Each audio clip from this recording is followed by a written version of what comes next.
welcome to Deborah Lockwood's how-to video. I've had several people ask me, how do you cook a pumpkin? What I'm going to do is show you how I've done You will need a cookie sheet lined with aluminum foil. That way you just have to throw away the aluminum foil. It's a very little mess to clean up.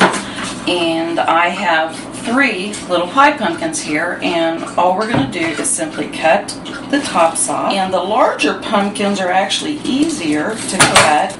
We're simply going to cut the top. For those of you who are in botany, pumpkins are a member of the Cucurbita family, which includes your squash and your cucumber. Also, pumpkins are a wonderful source of potassium and vitamin A. You can also use the pumpkin after it's cooked if you don't want to do pumpkin bread or pumpkin pie.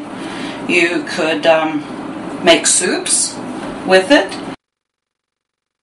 and it's good, and this one's good and firm on the inside, so it should be good. And then I will place them in the oven. I've preheated the oven to 350, and they will take about an hour to cook. Whoops. And you can tell they're done when the sides have kind of caved in. So, I will see you in about an hour. Thanks. Hi, welcome back. It has now been an hour, and 2 of the pumpkins got done. So I put the other one back in the oven, and I'll take care of it later.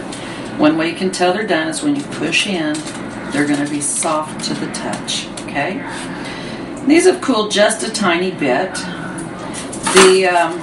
The tops of the shell, I pull it off. I go ahead and scrape that off, and I'll put that into my bowl here for when I use it.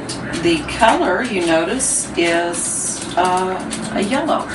So that's something that you will find when you do fresh pumpkins, is that your color will vary from dark orange to yellow.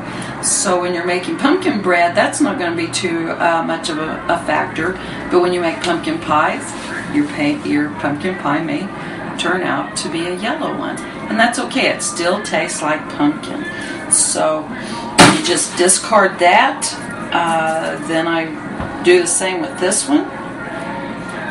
And I don't remember if I told you earlier that the oven needed to be at 350. Okay, so you see we've got the insides here, and I will just simply cut that down. The reason I leave the seeds in and go ahead and cook them, I have found it is easier to just slice them off the top than to stick my hand in before it's done.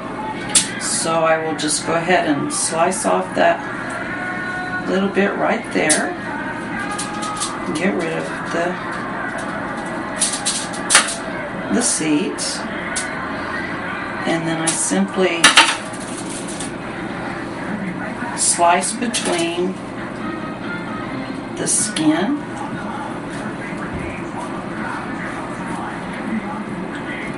and the pumpkin flesh itself there. So, and I will put that in a bowl.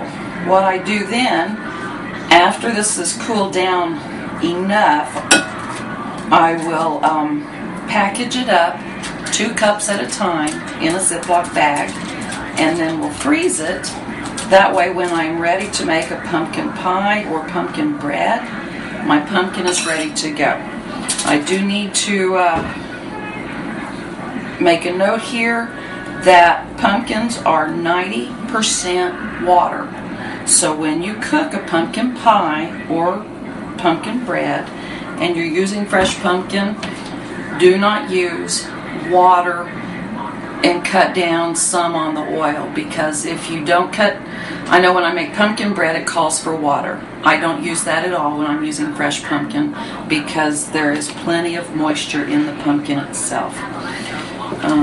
So that's just kind of a rule of thumb when you're using fresh pumpkin there. Also, for those of you who like to eat unusual things, the pumpkin flower blossom is edible.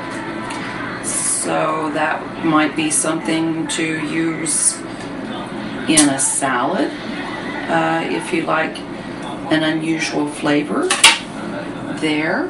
And